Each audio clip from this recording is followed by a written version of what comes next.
First, garnish the cookies with cream. They look mouth-watering after garnishing.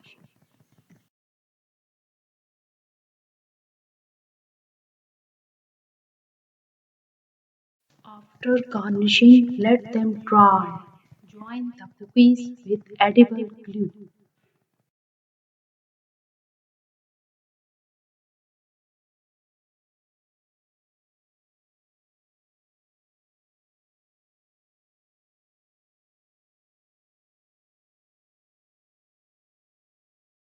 and home cookies is ready.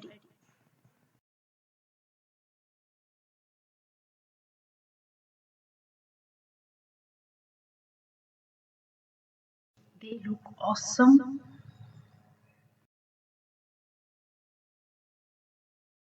They look delicious. Make a hole and pass the thread. Home cookies are ready to serve.